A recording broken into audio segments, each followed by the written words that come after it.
क्या आप जानते हैं माता सीता का जन्म कैसे हुआ? पढ़े कहानी। देवी सीता मिथिला के राजा जनक की ज्येष्ठ पुत्री थी, इसलिए उन्हें जानकी भी कहा जाता है। उनकी माता का नाम रानी सुनयना था।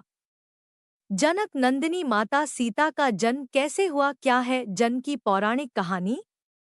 इस संबंध में अलग अलग कथाएं मिलती हैं। आओ जानते हैं कि माँ सीता का जन्म कैसे हुआ था। कैसे प्रकट हुई थी माता सीता? पौराणिक कथा। एक वाल्मीकि रामायण के अनुसार एक बार मिथिला में पड़े भयंकर सूखे से राजा जनक बेहद परेशान हो गए थे। तब इस समस्या से छुटकारा पाने के लिए उन्हें एक ऋषि ने यज्ञ करने और धरती पर हल चलाने का सुझाव दिया। उस ऋषि के सुझाव पर राजा जनक ने यज्ञ करवाया और उसके बाद राजा जनक धरती जोतने लगे। तभी उन्हें धरती में से सोने की डलिया में मिट्टी में लिपटी हुई एक सुंदर कन्या मिली। उस कन्या को हाथों में लेकर राजा जनक ने उसे सीता नाम दिया और उसे अपनी पुत्री के रूप में अपना लिया।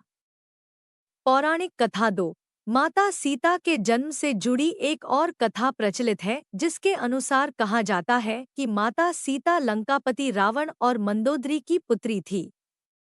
इस कथा के अनुसार सीता जी वेदवती नाम की एक स्त्री का पुनर्जन्म थी।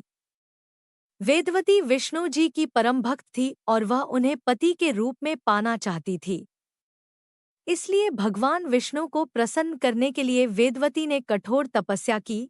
कहा जाता है कि एक दिन रावण वहां से निकल रहा था जहां वेदवती तपस्या कर रही थी, और वेदवती की सुंदरता को देखकर रावण उस पर मोहित हो गया।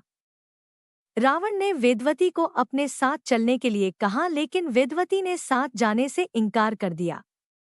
वेदवती के मना करने पर रावण को क्रोध आ गया और उसने वेदवती के साथ दुर्व्यवहार करना चाहा। रावण के स्पर्श करते ही वेदवती ने खुद को भस्म कर लिया और रावण को श्राप दिया कि वह रावण की पुत्री के रूप में जन्म लेंगी और उसकी मृत्यु का कारण बनेंगी।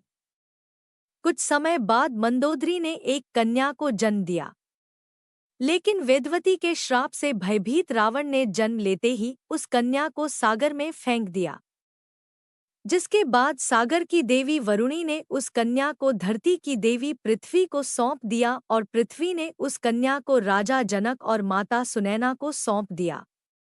जिसके बाद राजा जनक ने सीता का पालन पोषण किया और उनका विवाह श्रीराम के साथ संपन्न कराया।